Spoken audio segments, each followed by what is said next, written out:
ಯಶ್ ಅಭಿನಯದ ಟಾಕ್ಸಿಕ್ ಸಿನಿಮಾದ ತಬಾಹಿ ಹಾಡು ರಿಲೀಸ್ ಆಗಿ ಇಡೀ ಇಂಡಿಯಾದಲ್ಲಿ ಟ್ರೆಂಡ್ ಆಗ್ತಾ ಇದೆ.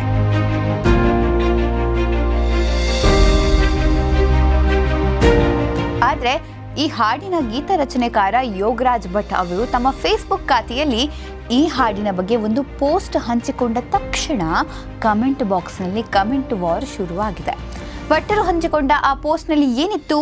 ಕನ್ನಡಿಗರು ಭಟ್ಟರ ಸಾಹಿತ್ಯವನ್ನ ಯಾಕೆಷ್ಟು ಕಟುವಾಗಿ ಟೀಕಿಸ್ತಾ ಇದ್ದಾರೆ? ಈ ನೆಗೆಟಿವ್ ಕಮೆಂಟ್ಗಳ ನಡುವೆಯೂ ಭಟ್ಟರ ಬೆಂಬಲಕ್ಕೆ ನಿಂತವರ ವಾದವೇನು? ಮತ್ತು ಒಟ್ಟಾರೆಯಾಗಿ ಯೂಟ್ಯೂಬ್ನಲ್ಲಿ ಈ ಹಾಡಿಗೆ ಸಿಗುತ್ತಿರುವಂತಹ ಗ್ಲೋಬಲ್ ರೆಸ್ಪಾನ್ಸ್ ಹೇಗಿದೆ? ಬನ್ನಿ ನೋಡೋಣ ಆ್ಯಂಡ್ ಕೇಳೋಣ.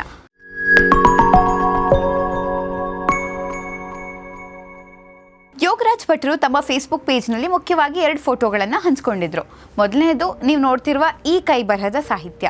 ಎಲ್ಲ ಮಿತಿಮೀರಿ ಹೋಗೋಣ ಬಾ, ಎಲ್ಲ ಗಡಿದಾಟಿ ನೋಡೋಣ ಬಾ, ಶೃಂಗಾರ ದಂಗಾರ ಸಿಡಿದೇಳಲು ತಬಾಹಿ ಎಂದು ಬರೆದಿರುವಂತಹ ಸಾಲುಗಳು. ಇದರ ಜೊತೆಗೆ ಅವರು ಹಂಚಿಕೊಂಡ ಮತ್ತೊಂದು ಫೋಟೋ ಈ ಪೋಸ್ಟರ್ ನೋಡಿ. ಯಶ್ ಮತ್ತು ಕಿಯಾರಾ ಅವರ ಬೋಲ್ಡ್ ಆದ ದೃಶ್ಯವಿರುವಂತಹ ಈ ಪೋಸ್ಟರ್ ಮೇಲೆ ತಮ್ಮದೇ ಶೈಲಿಯಲ್ಲಿ ಅಸಾಧಾರಣ ಹಾಡು, ಅದ್ಭುತ ಪ್ರೆಸೆಂಟೇಷನ್, ಜೈ ಕನ್ನಡ, ಜೈ ದೇಶ, ಜೈ ತಬಾಹಿ ಎಂದು ಬರೆದುಕೊಂಡಿದ್ರು. ಇದೇ ನೋಡಿ ವಿವಾದದ ಅಸಲಿ ಕಿಡಿ. ಶೃಂಗಾರಭರಿತ ಸಾಹಿತ್ಯ ಮತ್ತು ಬೋಲ್ಡ್ ಪೋಸ್ಟರ್ನ ಮೇಲೆ ಜೈ ದೇಶ ಎಂದು ಬರೆದದ್ದು ಕೆಲವು ನೆಟ್ಟಿಗರ ಆಕ್ರೋಶಕ್ಕೆ ಕಾರಣವಾಯ್ತಾ? ಅದಕ್ಕೆ ಉತ್ತರ ಸಿಗುತ್ತೆ. ಆದರೆ ಕಮೆಂಟ್ ಬಾಕ್ಸ್ನಲ್ಲಿ ಪಾಸಿಟಿವ್ ಮತ್ತು ನೆಗೆಟಿವ್ ಪ್ರತಿಕ್ರಿಯೆಗಳ ಸುರಿಮಳೆನೇ ಸುರಿತಾ ಇದೆ. ಮೊದಲು ಭಟ್ಟರ ಪೋಸ್ಟ್ಗೆ ಬಂದ ನೆಗೆಟಿವ್ ರಿಯಾಕ್ಷನ್ಗಳನ್ನು ಗಮನಿಸ್ತಾ ಹೋಗೋಣ. ಕೆಲವರು ನೇರವಾಗಿ ಇದೊಂದು ಡಬ್ಬಾ ಸಾಂಗ್ ಅಂತ ಜೊರೆದ್ರೆ, ಮತ್ತೆ ಕೆಲವರು ಕಾಮವನ್ನ ವಿಜೃಂಭಿಸುವುದು ನಾಗರಿಕತೆಯ ಔನ್ನತ್ಯವೇ ಎಂದು ಮಾರ್ಮಿಕವಾಗಿ ಪ್ರಶ್ನಿಸಿದ್ದಾರೆ. ಇನ್ನು ಕೊರೆದ ಉಗುರ ಕವಿತೆ ಮಧುರ ಎಂಬ ಸಾಲಿಗೆ ಸಿಂಗಲ್ ಮೀನಿಂಗ್ ಮಾತ್ರ ಇದೆ ಎಂದು ಮತ್ತೊಬ್ಬರು ವ್ಯಂಗ್ಯವಾಡಿದ್ದಾರೆ. ಮತ್ತೊಬ್ಬರ ಕಮೆಂಟ್ ಭಟ್ಟರ ಪೋಸ್ಟರ್ ಮೇಲಿನ ಬರಹಕ್ಕೆ ನೇರ ಕೌಂಟರ್ ಕೊಟ್ಟಿತ್ತು. ಅದು ಜೈ ಕನ್ನಡ, ಜೈ ಭಾರತ ಆಗಬೇಕು. ಆದರೆ ಜೈ ದೇಶ ಅಂದರೆ ಯಾವ ದೇಶ ಸರ್? ಪಾಕಿಸ್ತಾನವೋ ಅಥವಾ ಬಾಂಗ್ಲಾದೇಶವೋ ಎಂದು ತರಾಟೆಗೆ ತಗೊಂಡಿದ್ದಾರೆ. ಒಟ್ಟಿನಲ್ಲಿ ಕನ್ನಡತನ ಇಲ್ಲ, ಹಿಂದಿ ಸೊಗಡು ಕಾಣ್ತಿದೆ ಅನ್ನೋದು ಕೆಲವಷ್ಟು ಕನ್ನಡಿಗರ ಕಂಪ್ಲೇಂಟ್. ಆದರೆ ಕಮೆಂಟ್ ಬಾಕ್ಸ್ನಲ್ಲಿ ಕೇವಲ ಬೈಗಳ ಮಾತ್ರ ಇರಲಿಲ್ಲ. ಭಟ್ಟರ ಸಾಹಿತ್ಯವನ್ನು ಮತ್ತು ಅವರ ಭಿನ್ನ ಪ್ರಯತ್ನವನ್ನು ಮೆಚ್ಚಿಕೊಂಡವರ ಸಂಖ್ಯೆಯು ದೊಡ್ಡದಿದೆ. ಸೂಪರ್ ಸಾಂಗ್ ಬಿಟ್ರೆ, ನೈಸ್ ಲಿರಿಕ್ಸ್ ಬಿಟ್ರೆ ನಿಮ್ಮ ಎಫರ್ಟ್ ಮುಂದೆ ಏನು ಹೇಳಬಾರ್ದು ಎಂದು ಪ್ರಶಂಸೆ ಕೂಡ ಮಾಡಿದ್ದಾರೆ. ಏನ್ ಸಾಂಗ್ ಬರ್ದಿದ್ದೀರಿ ಸರ್, ಜಸ್ಟ್ ಆಸಮ್, ಮೇಕಿಂಗ್ ಇನ್ನು ಸೂಪರ್ ಮಾಡಿದ್ದಾರೆ ಕವಿಗಳೇ ಎಂದು ಕೊಂಡಾಡಿದ್ದಾರೆ. 1 ಕ್ವಾರ್ಟರ್ ವೈನ್ ಆದಮೇಲೆ ಈ ಸಾಹಿತ್ಯ ನಿಮ್ಮ ಹೃದಯಕ್ಕೆ ಬಂದಿದೆ ಅನಿಸುತ್ತೆ, ಚೆನ್ನಾಗಿ ಕುಡಿಯಿರಿ, ನಮಗೆ ಒಳ್ಳೆ ಹಾಡುಗಳನ್ನು ಕೊಡಿ ಎಂದು ಕೂಡ ಕಮೆಂಟ್ ಮಾಡಿದ್ದಾರೆ. ಜೊತೆಗೆ ಯಶ್ ಅವರ ಕಣ್ಣುಗಳ ಹಿಂದಿರುವ ಸೇಡಿನ ಜ್ವಾಲಿಯನ್ನ ಮತ್ತು ದ್ರೋಹದ ವಿರುದ್ಧದ ಸಿಟ್ಟನ್ನ ಹಾಡಿನಲ್ಲಿ ಗುರುತಿಸಿದ್ದಾರೆ ಕೂಡ. ಹೀಗೆ ಭಟ್ಟರ ಪೋಸ್ಟ್ಗೆ ಫೇಸ್ಬುಕ್ನಲ್ಲಿ ತದ್ವಿರುದ್ಧವಾದ 2 ಬಗೆಯ ಪ್ರತಿಕ್ರಿಯೆಗಳು ವ್ಯಕ್ತವಾಗಿದೆ.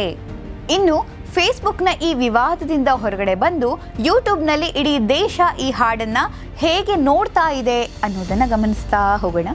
ಯೂಟ್ಯೂಬ್ನಲ್ಲಿ ಕೇವಲ 1 ದಿನದಲ್ಲಿ ಹಿಂದಿ ಮತ್ತು ಕನ್ನಡ ಸೇರಿ 50 ಮಿಲಿಯನ್ ಅಂದರೆ 5 ಕೋಟಿ ವೀಕ್ಷಣೆ ಪಡೆದಿದೆ. ಇದು ನಿಜಕ್ಕೂ ತಬಾಹಿಯಿಂದ ಇದು ಸೃಷ್ಟಿಯಾಗಿರೋದು. ಯೂಟ್ಯೂಬ್ ಆಡಿಯನ್ಸ್ ಭಟ್ಟರ ಸಾಹಿತ್ಯಕ್ಕಿಂತ ಹೆಚ್ಚಾಗಿ ಗೀತು ಮೋಹನ್ ದಾಸ್ ಅವರ ಹಾಲಿವುಡ್ ಮಟ್ಟದ ಮೇಕಿಂಗ್ ಮತ್ತು ಯಶ್ ಅವರ ಪವರ್ಫುಲ್ ಲುಕ್ ಬಗ್ಗೆ ಮಾತನಾಡ್ತಾ ಇದ್ದಾರೆ. ಯಶ್ ಕಣ್ಗಳು, ಅವರ ನಡಿಗೆ, ಅವರ ಆರಾ ಗೂಸ್ ಬಂಪ್ಸ್ ತರಿಸ್ತಾ ಇದೆ ಎಂದು ಅನೇಕರು ಕಮೆಂಟ್ ಮಾಡಿದ್ದಾರೆ. ವಿಶೇಷವಾಗಿ 3 ನಿಮಿಷ 28 ಸೆಕೆಂಡ್ನಲ್ಲಿ ಯಶ್ ಅವರ ಕಣ್ಣುಗಳ ಎಕ್ಸ್ಪ್ರೆಷನ್ ಬಗ್ಗೆ ದೊಡ್ಡ ಚರ್ಚೆ ಕೂಡ ನಡೀತಾ ಇದೆ. ಇನ್ನು ಹಿಂದಿ ಪ್ರೇಕ್ಷಕರು ಕೂಡ ಕನ್ನಡದ ಸಾಹಿತ್ಯ ಅರ್ಥ ಆಗದಿದ್ರೂ ಕೂಡ ಆ ವೈಬ್ ಕನೆಕ್ಟ್ ಆಗಿದೆ ಅಂತ ಹೇಳಿದ್ದಾರೆ. ಹಿಂದಿಲೂ ಕೂಡ ಇದೆ ಲಿರಿಕ್ಸ್, ಬಟ್ ಕನ್ನಡ ಸಾಹಿತ್ಯನೂ ಕೂಡ ಅವ್ರು ಕೇಳಿದ್ದಾರೆ ಅನ್ನೋದು ಇದು ವಿಶೇಷ. ಜೊತೆಗೆ ಇದೇ ಯೂಟ್ಯೂಬ್ನಲ್ಲಿ ಒಂದು ಮಜವಾದ ವಿಷಯ ಕೂಡ ನಡೀತಾ ಇದೆ. ಏನು ಗೊತ್ತಾ? ಕಿಯಾರಾ ಅಡ್ವಾಣಿ ಅವರ ಬೋಲ್ಡ್ ದೃಶ್ಯಗಳನ್ನು ನೋಡಿ ಕೆಲವರು ತಮಾಷೆಯಾಗಿ ಜಸ್ಟಿಸ್ ಫಾರ್ ಸಿದ್ಧಾರ್ಥ್ ಮಲ್ಹೋತ್ರಾ ಎಂದು ಕಮೆಂಟ್ ಮಾಡ್ತಾ ಇದ್ದಾರೆ. ಆದರೆ ನಾವ್ಯಾಕೆ ಮದುವೆಯಾದ ನಟಿಯರನ್ನ ಮಾತ್ರ ಹೀಗೆ ಟ್ರೋಲ್ ಮಾಡುತ್ತೇವೆ, ಜಸ್ಟಿಸ್ ಫಾರ್ ರಾಧಿಕಾ ಅಂತ ಕೂಡ ಯಾಕೆ ಕೇಳಲ್ಲ ಎಂದು ಕೆಲವು ವೀಕ್ಷಕರು ಅದನ್ನು ಕೂಡ ನಮ್ಮ ಸಮಾಜದಲ್ಲಿ ಡಬಲ್ ಸ್ಟ್ಯಾಂಡರ್ಡ್ ಅಂತ ಪ್ರಶ್ನೆ ಮಾಡ್ತಾ ಇದ್ದಾರೆ. ಕೊನೆದಾಗಿ ಹೇಳಬೇಕು ಅಂದರೆ, ಯೋಗರಾಜ್ ಭಟ್ರು ಹಂಚಿಕೊಂಡಿರುವ ಪೋಸ್ಟ್ ವಿವಾದ ಸೃಷ್ಟಿಯಾಗಿರಬಹುದು, ಸಾಹಿತ್ಯದ ಬಗ್ಗೆ ಪರ ವಿರೋಧ ಚರ್ಚೆಗಳು ನಡೀತಾ ಇರಬಹುದು. ಆದರೆ ಟಾಕ್ಸಿಕ್ ಸಿನಿಮಾ ಮೊದಲ ಹೆಜ್ಜೆಯಲ್ಲೇ ತಾನು ಅಂದುಕೊಂಡಿದ್ದಕ್ಕಿಂತ ಹೆಚ್ಚಿನ ಸದ್ದು ಮಾಡಿದೆ. ಇದೊಂದು ವಯಸ್ಕರಿಗಾಗಿ ಮಾಡಿರುವಂತಹ ಸಿನಿಮಾ. ಅಲ್ಲೇ ಹೇಳಿದ್ದಾರೆ, a fairy tale of grown ups ಅಂತ. ಚಿತ್ರತಂಡ ಇದನ್ನು ಈಗಾಗಲೇ ಸ್ಪಷ್ಟಪಡಿಸಿದೆ. ಪಟ್ಟರ ಸಾಹಿತ್ಯದ ಬಗ್ಗೆ ನಿಮ್ಮ ವೈಯಕ್ತಿಕ ಅನಿಸಿಕೆ ಏನು? ಫೇಸ್ಬುಕ್ ನೆಟ್ಟಿಗರ ಆಕ್ರೋಶ ಸರಿ ಇದೆಯಾ? ನಿಮ್ಮ ಅಭಿಪ್ರಾಯವನ್ನು ಕೆಳಗಡೆ ಕಮೆಂಟ್ ಮಾಡಿ. ಮತ್ತೊಂದು ವಿಷಯ ಜೊತೆಗೆ ಸಿಗೋಣ. ಬಾಯ್.